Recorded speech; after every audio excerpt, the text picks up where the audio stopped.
취업난이 몇 년째 이어지면서 경제적 여유가 없어진 청년들은 연애와 결혼, 그리고 출산을 포기하기 시작했고, 결국 취업과 내 집 마련 등 자신의 미래까지 포기하는 지경에 이르면서 시간이 갈수록 심각한 사회 문제로 떠오르고 있습니다. 물론 이런 문제가 발생하고 있는 것은 우리나라뿐만이 아닌데요.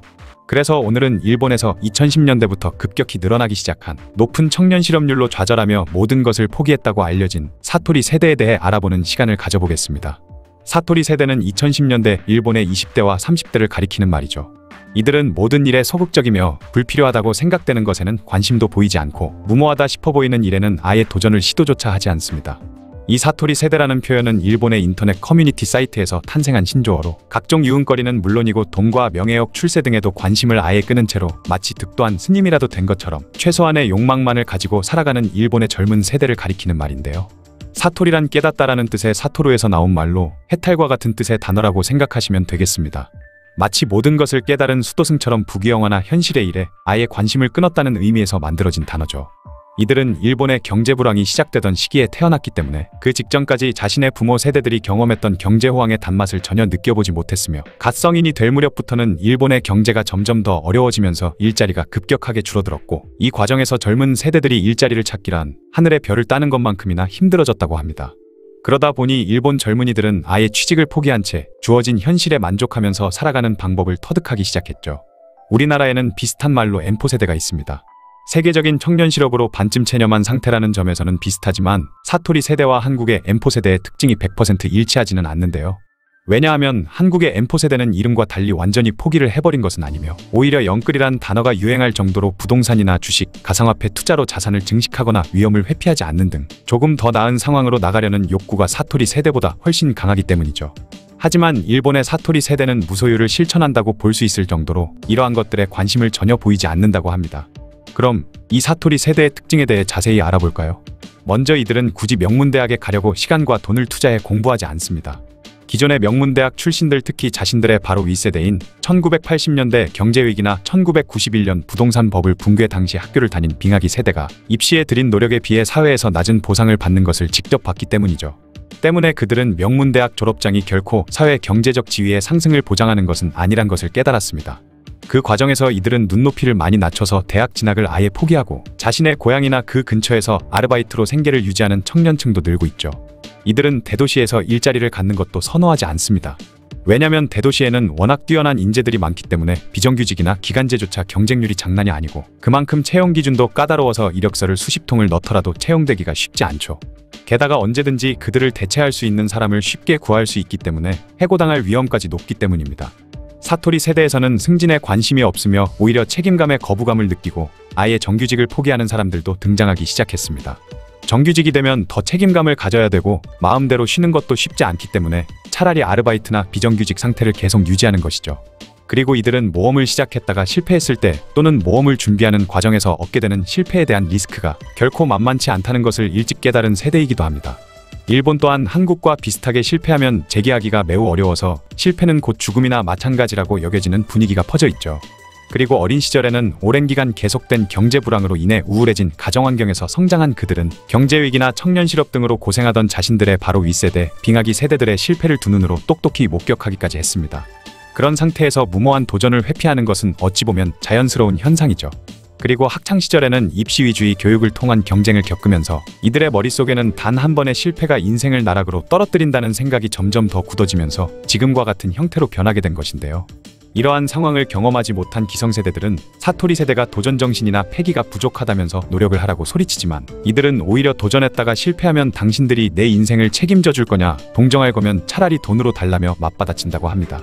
이렇듯 사토리 세대는 위험을 피하기 위해 무모한 도전을 꺼리기 때문에 자신이 태어나고 자란 고향을 떠나지 않고 고향 근처의 지방대학이나 전문학교, 고등학교를 졸업한 후 아르바이트로 생활하는 것에 만족하는 사람이 많다고 하죠. 그들 이전의 세대가 자신의 고향을 떠나 도쿄나 오사카 등 대도시에 가보거나 생활하는 것을 당연하게 여겼던 것과는 많이 다릅니다. 일본 내에서도 그런데 해외에 나간다는 것은 생각조차 하지 않겠죠. 이들은 미국이나 유럽 등 전통적으로 일본인들이 선호하던 나라에서조차 해외 유학을 가거나 그곳에서 일하는 것들을 거부하고 있습니다. 그 대신 일본 국내에서 안정적으로 평생 머무르고 일본 문화나 경제만으로 만족하려는 경향이 2010년대 중반 정도부터 뚜렷해졌죠. 일본의 젊은이들이 단지 해외 유학이나 근무뿐 아니라 짧은 기간 동안 해외여행을 가는 것조차 꺼리는 사람들이 많아지면서 국민들의 여권 보유율이 20% 정도밖에 되지 않으며 어릴 때 부모님과 함께 간 여행이나 수학여행을 제외하고 자발적으로 해외여행을 경험해본 청년들이 점점 줄어들고 있다고 하네요. 또한 과거에는 일본인들이 그렇게나 동경했던 미국이나 유럽 등 서구 선진국들의 예술이나 대중문화, IT 기술 등 선진 문물에 대한 관심도 많이 줄어들고 있다고 합니다. 일본은 자체 인구나 대중문화나 내수경제가 충분히 크고 발달한 국가라 이제는 굳이 해외에서 문화나 기회를 찾지 않아도 충분히 안정적으로 일본 문화와 삶을 누릴 수 있는 데다가 최근에는 여러가지 단점들을 보여주고 있는 미국이나 유럽 등을 더 이상 과거처럼 일본보다 무조건 우월한 선진국이라 동경하지 않게 되면서 굳이 해외 문화에 대한 관심을 가지거나 해외에 나가려 할 이유가 없다는 생각을 가지게 된 것이죠. 경기 불황이 30년 이상 계속되면서 이런저런 이유로 정규직 취직을 거부한 채 자발적으로 아르바이트를 하거나 벤처사업 등으로 생계를 유지하는 청년층이 점점 증가하면서 30대 이상의 신규 신입사원이 되기가 점점 쉬워지고 있지만 그럼에도 오히려 자발적으로 일을 그만두는 경우가 늘어나고 있다고 합니다. 이런 일들은 3D 업종의 고된 육체노동이나 단순노동뿐만이 아니라 모든 업종에서 나타나고 있는 현상이라고 하는데요. 사실 일본은 한국과 달리 여러가지 책임을 부여받은 정규직이 비정규직보다 노동 조건이 오히려 더 가혹한 경우가 많다고 하죠. 한국의 경우 정규직 전환을 미끼로 직원들을 부려먹기에 청년층이 견디지 못하고 사퇴하지만 반대로 일본은 정규직으로 만든 후 정규직이라는 명목하에 부려먹을 만큼 부려먹고 왕따 등의 괴롭힘을 통해 그 사람이 스스로 퇴사하도록 압박을 주는 경우도 많다고 합니다. 그러다 보니 사토리 세대들이 더욱 정규직 취업을 꺼리게 된 것이죠. 하지만 이러한 사토리 세대의 행태는 2020년부터 시작된 대규모 전염병 사태가 유행하면서 그들에게 부메랑이 되어 돌아왔는데 일본 역시 다른 나라들처럼 이때부터 기업들이 아르바이트나 비정규직, 파견직 같은 단기 일자리 위주로 사람을 구하자 아르바이트나 비정규직을 전전하며 생계를 유지하던 사토리 세대 청년층들은 갑자기 늘어난 경쟁자들 때문에 곧바로 생계에 타격을 받았고 그렇게 일자리를 잃은 청년층은 집 밖으로 나오지 않는 히키코모리가 되거나 아예 길거리에서 노숙 생활을 하는 경우가 급격히 늘어났죠. 그렇게 노숙자들이 늘어난 이유는 이들 사토리 세대가 자신의 집을 사는 것을 선호하지 않았다는 점이 큰데요. 왜냐면 이들은 내 집 마련에 대한 환상을 품고 무리하게 대출까지 하다가 빚더미에 앉은 사람들의 얘기를 수없이 보고 들으면서 자라왔기 때문입니다.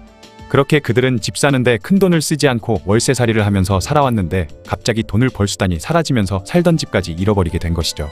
사토리 세대는 회식 문화와 직장의 조직 문화 등도 불필요한 것으로 여깁니다. 때문에 회식에 아예 참가를 하지 않거나 아니면 1차까지만 참여하고 2차, 3차는 당연히 거부하는 것이 보통이라고 하죠. 이러한 점 때문에 회사에 충성하는 것을 당연히 여기는 그들의 이전 세대들과 가치관이 맞지 않아 많은 갈등이 있다고 합니다. 그리고 이들 세대에는 이전 세대에 비해 술과 담배를 줄이거나 아예 술과 담배를 입에 대지 않는 사람도 늘고 있다고 하죠. 바로 위 세대까지만 해도 조직 문화에 적응하기 위해서 억지로라도 술과 담배를 했던 것과는 많이 비교되는 모습인데 이런 부분은 건강의 측면에서 좋은 추세라고 볼 수도 있겠네요.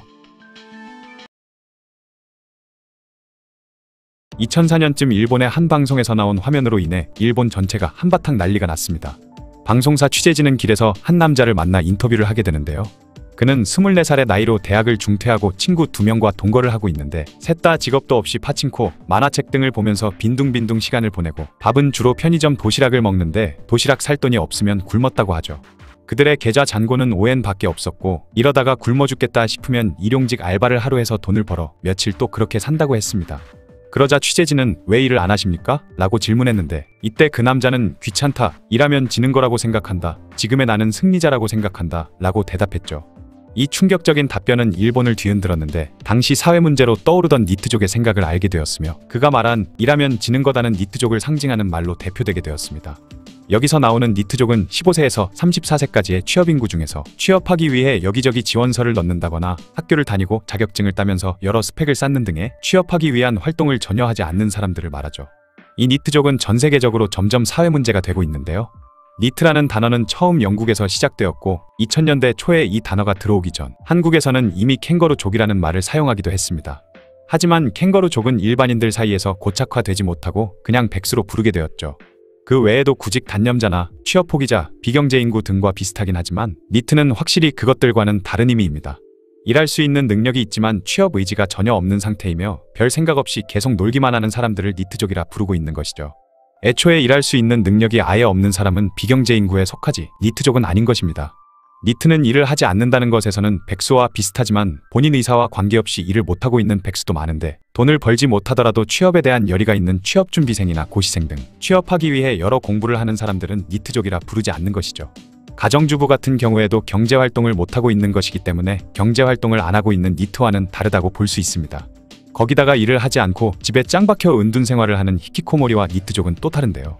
니트족은 취업할 의사는 없지만 친구나 지인들도 만나고 각종 모임들에도 참석하기도 하는 등 활발한 인간관계를 맺으며 열심히 사회활동을 하는 반면, 히키코모리는 집에만 틀어박혀 은둔 생활을 하기 때문에 니트와는 또 다른 것이죠. 니트족에서 더 상황이 악화된다면 취업 의사가 없기도 하면서 사회생활과 인간관계까지 맺지 않는 비사회성 인간이 되기도 한다고 합니다. 또한 재산이 어느 정도 있는 상황이면서 구직활동에 관심 없는 사람일 경우에도 니트족으로 치지 않는데요. 니트족의 문제는 돈도 없는데 일도 하지 않는 것이기 때문이죠. 그런데 니트족도 가진 돈을 모두 사용하고 나면 어쩔 수 없이 먹고 살기 위해 기초생활수급자가 되거나 일을 해야 하는 경우가 생기는데, 이때도 고작 며칠만 일하고 끝이지 아예 직업을 갖는 경우는 거의 없다고 합니다. 상황이 이렇다 보니 많은 사람들은 그들에게 좋지 않은 시선을 보내며 집에서 쫓아내버리면 먹고 살기 위해서 일을 할 것이라고 말하기도 하는데, 애초에 의욕 자체가 없는 사람들에게 극단적인 방법을 사용하게 되면 오히려 더욱 나쁜 결과를 초래하기도 합니다. 바로 자포자기 심정으로 엄청난 빚을 지거나 범죄를 저지르기도 하는 것이죠. 실제로 부모가 니트족이던 자녀들을 혼냈다가 자녀가 부모를 살해하는 사건이 아직도 계속해서 발생하고 있습니다. 니트족이 니트가 된 이유는 정말 다양한데요. 경기가 침체되고 일자리가 부족해지게 되면서 극심한 취업난을 이기지 못하고 결국 포기하게 된 것이 가장 근본적인 원인이죠.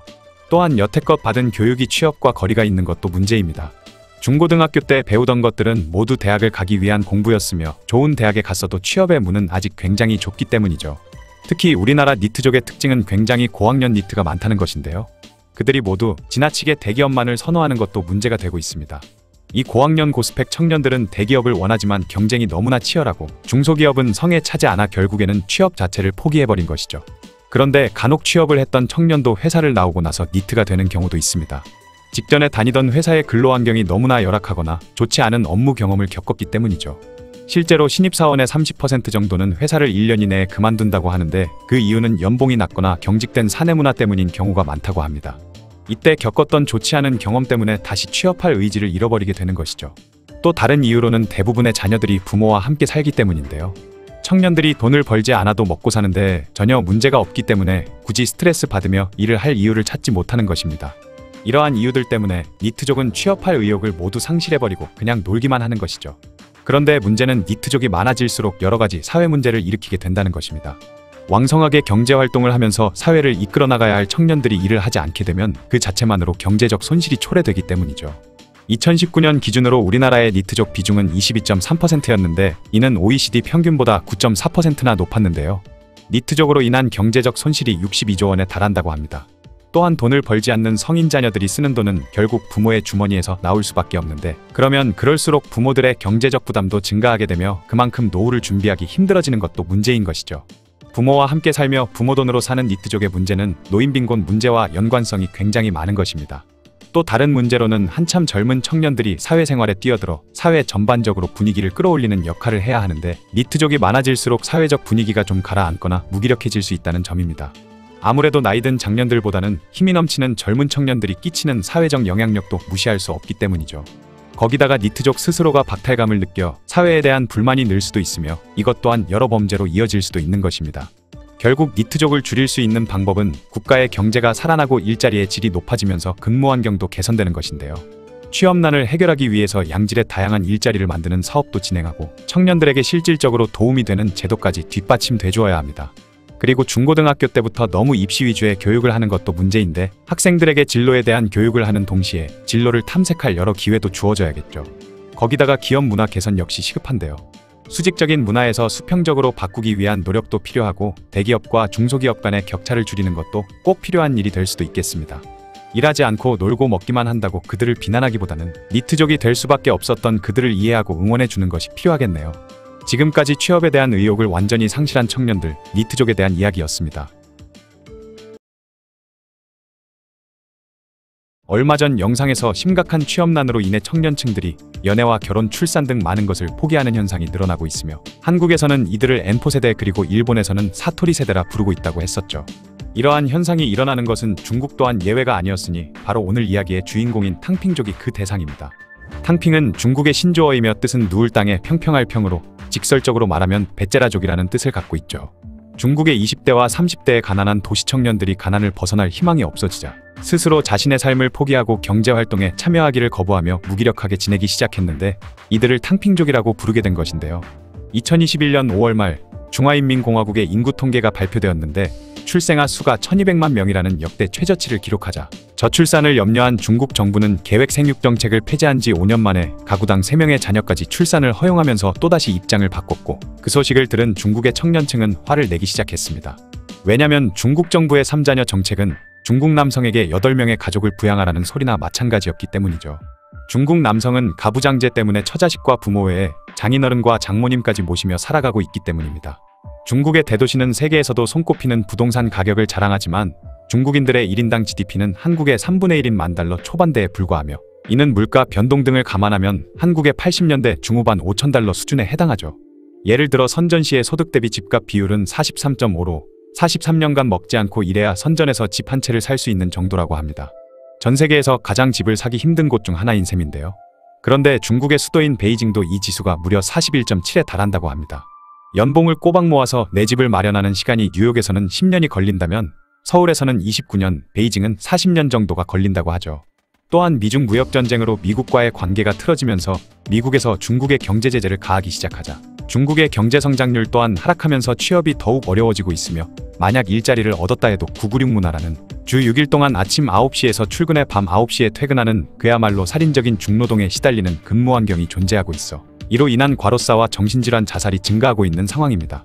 이런 혹독한 노동 환경은 중국이라는 국가의 눈부신 경제 성장에는 도움이 됐겠지만 노동을 착취당하는 당사자인 중국 청년층 입장에서는 996이 일종의 노동자 탄압으로밖에 보이지 않았겠죠.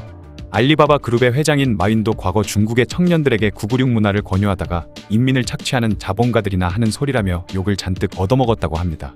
웨이보 등에서 젊은 누리꾼들은 40여 년 전 중국의 도시화가 막 시작했을 때만 해도 수많은 청년이 농촌에서 도시로 올라가 일을 해서 집을 사는 등 계층 이동이 가능했으며 당시 도시에 유입된 청년들은 노점상을 하더라도 빠른 시간 안에 부를 쌓으면서 부모 세대보다 더 높은 사회적 지위를 얻을 수 있었지만 지금은 그런 것이 거의 불가능하다며 한탄하는 글을 올린다고 하는데요.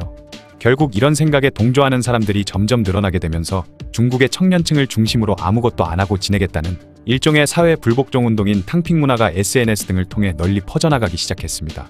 이들은 이제 가족을 부양하거나 집을 사거나 신분 상승을 위해 노력하기보다는 그냥 자기 혼자 먹고 살 수 있을 정도의 돈만 벌면서 소비와 취미생활마저 줄인 마치 수도승과도 같은 삶을 사는 게 낫다고 생각하죠. 이런 점은 얼마 전 소개했던 일본의 사토리 세대와 비슷하네요.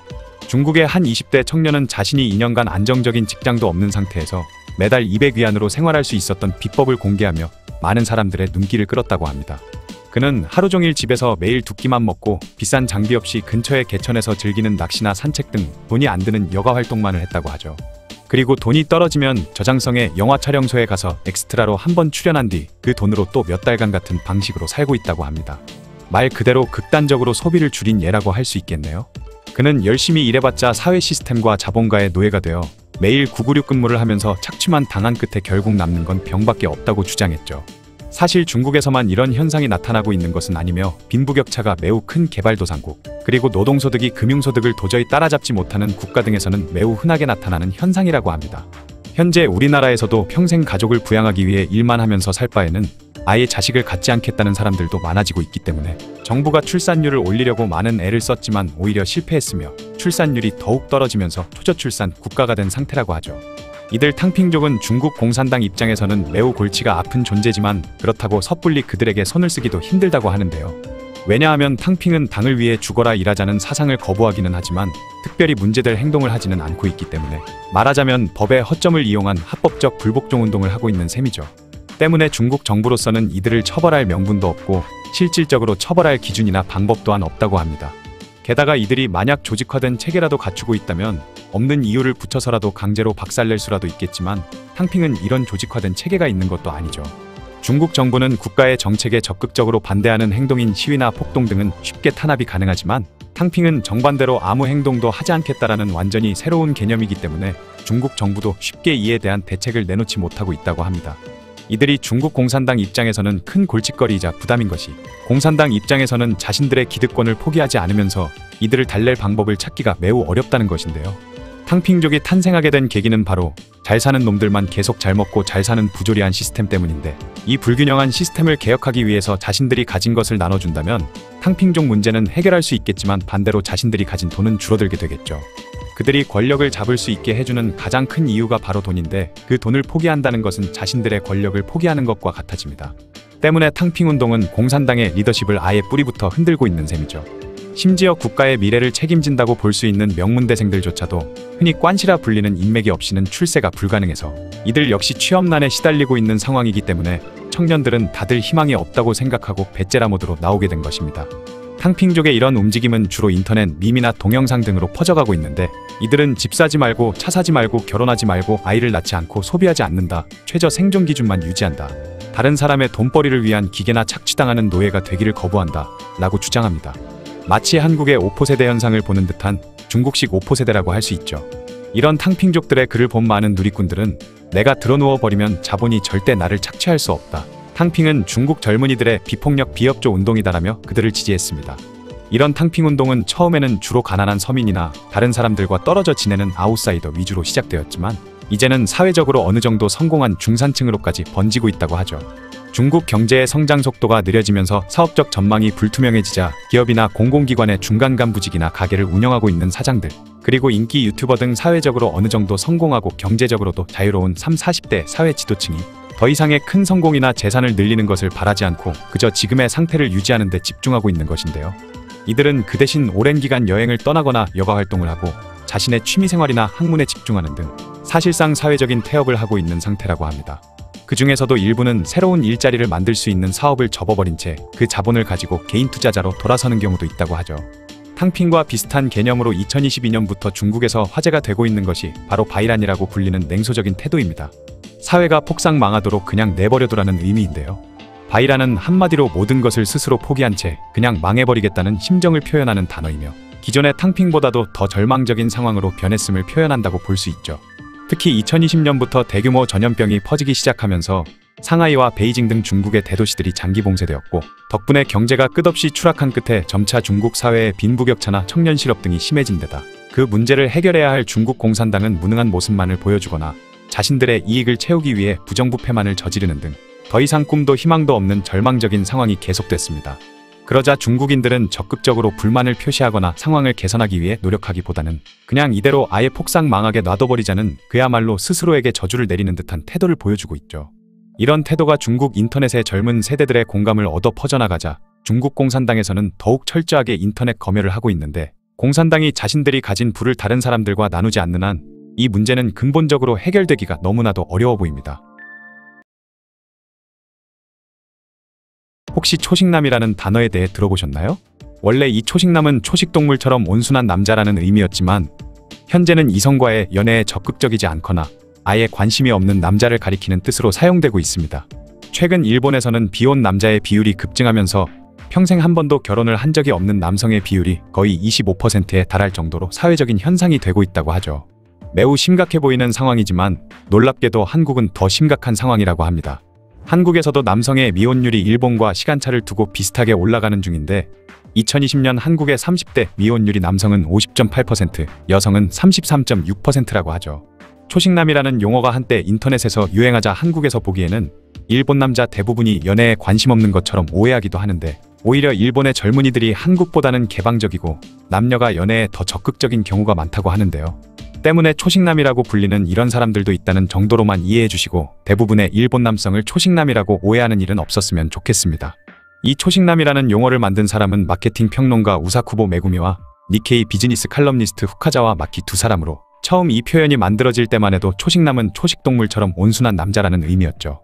하지만 각종 일본 여성 잡지에서 초식남을 연애에 관심이 없는 남자라는 표현으로 쓰기 시작하면서 지금은 완전히 그런 의미로 굳어져 버렸다고 합니다.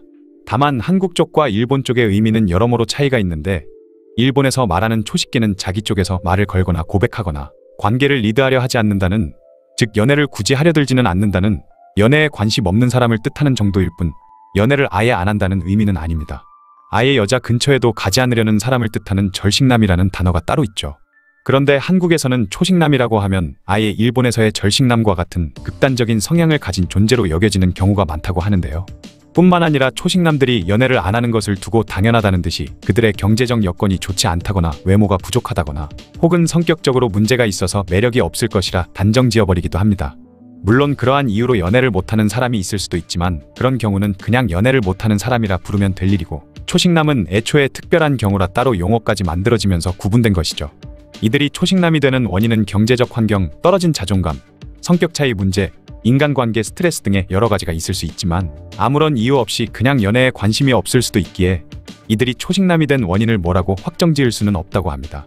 다만 몇 가지 짐작이 되는 것은 결혼이나 연애로 인한 생활의 변화로 인해 평소 좋아하던 취미활동이나 자기개발을 못하게 되는 것에 대한 두려움, 그리고 평소 사회생활을 하면서 인간관계로 인한 스트레스를 받고 있는 상황에서 연인까지 생기면 상대로부터 또 다른 스트레스를 받을 확률이 높은데 굳이 그런 위험을 감수하고 연애를 하고 싶지는 않다는 사람도 많겠죠. 또한 애완동물을 기르거나 온갖 종류의 흥미로운 인터넷 방송이 많아지면서 굳이 밖에 나가 사람을 만나지 않아도 혼자서 충분히 생활이 가능한 인프라가 갖춰지면서 이런 초식남들이 점점 더 많아지는 것이란 분석도 있습니다. 그리고 특별한 이유도 없이 그냥 연애하기가 싫거나 여자에게 관심이 별로 없어서 연애를 안 하는 사람들 또한 분명히 존재하죠. 위에서 반복적으로 설명해왔던 것처럼 초식남이란 경제적인 상황이나 사회적인 인식과 상관없이 연애에서는 딱히 즐거움이나 행복감을 느낄 수 없기에 다른 즐거움을 찾으려고 하는 사람들이기 때문입니다. 불행하게도 한국에서는 이 초식남이라는 단어가 처음 등장했을 때 굉장히 부정적인 의미로 인식되었을 뿐만 아니라 대체 그런 사람들이 있을 수가 있냐며 그런 성향의 사람들이 존재할 수 있다는 사실조차 인정받지 못하는 경우가 많았죠. 하지만 시간이 지나면서 한국에서도 결혼에 대한 인식이 많이 바뀌고 남녀 갈등이 점점 심해지면서 초식남을 향한 시선도 빠르게 바뀌고 있으며 실제로 한국에서 비혼 남성의 비율도 급격히 증가하고 있다고 합니다. 2020년대에 들어서면서부터는 중장년층들도 이미 각종 경제적 사회적 현실이 자신들이 겪었던 과거와는 같지 않다는 걸 직접 느끼고 있기 때문에 예전처럼 결혼을 하지 않거나 연애를 하지 않는다고 해서 직접적으로 그들을 비난하는 경우는 많이 줄어들기는 했지만 아직까지도 적지 않은 수의 사람들이 초식남처럼 연애나 결혼을 원치 않는 젊은 세대들을 가리켜 이기주의자라고 비난하는 경우도 많다고 하죠. 뿐만 아니라 21세기에 들어선 지금도 상당수의 사람들이 초식남들을 이상한 사람 또는 신체에 문제가 있는 사람, 심하면 정신병자 취급하곤 합니다. 이성이든 동성이든 연애에 관심이 없다라는 말 자체를 이해하지 못하는 경우가 많기 때문인데요. 도시화와 개인주의의 확산 등 다양한 가치관이 인정받는 사회 분위기 속에서 한국에서 결혼과 출산이 힘들어지는 N포세대까지 등장하면서 미혼남이나 독신남에 대한 편견은 조금씩 줄어들고 있는 추세지만 연애 자체에 관심과 비중을 두지 않는 초식남, 절식남을 이상하게 보는 시선은 여전하며 그 의미와 뜻조차 거의 인정받지 못하고 있는 것이 현실이라고 합니다. 그나마 2000년대 이후 사회 내부의 개인주의와 자유주의가 강하게 스며들면서 이러한 인식도 조금씩 변화하는 조짐은 보이고 있다고 하네요. 2014년 기준으로 일본에서는 연애를 한 적도 없고 해보고 싶은 마음도 없는 절식남이 20% 정도라는 조사 결과가 나왔으며 최근 일본 국립사회보장인구문제연구소가 2015년 실시한 제15회 출생동향 기본조사에 따르면 일본 남성 중 70%는 자기가 싱글이라고 밝혔으며 전체 미혼 남성 중 42%가 성경험이 전혀 없다는 놀라운 결과가 나왔습니다. 출산율 성장에 목을 매는 정부로서는 당연히 이런 연애에 관심 없다는 남자를 좋게 볼 리가 없고 사회 전반적으로도 이들에 대해 상당히 많은 편견들이 퍼져 있죠. 왜냐하면 여태까지 대부분의 사람들이 남자는 매력적인 여자를 만나면 상대에게 호감을 느낄 수밖에 없다는 생각을 가지고 있다 보니 초식남이 매우 비정상적인 존재라는 편견을 갖게 된 것입니다. 그래도 남자인데 여자와 최소한 연애하고 싶은 마음 정도는 있겠지.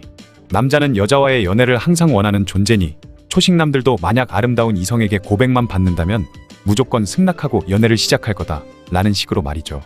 하지만 현실에 존재하는 많은 초식남들 중 남녀가 같이 한 방에서 자도 고자라고 놀림을 받을 정도로 성관계에 아무런 관심이 없는 사람들도 많다고 합니다. 사실 현재까지도 한국에서는 초식남이라고 하면 정확히 어떤 뜻인지 잘 알지도 못하는 사람들이 굉장히 많은 상황이죠. 인터넷상에서나 현실에서도 그나마 초식남을 좋게 표현하면 연애는 하고 싶지만 연애에 소극적이거나 자신감이 없는 사람 정도지만 나쁜 경우 여성을 싫어해서 연애에 관심을 끊는 여성혐오자라는 식으로 왜곡된 표현이 쓰이는 경우도 많다고 합니다.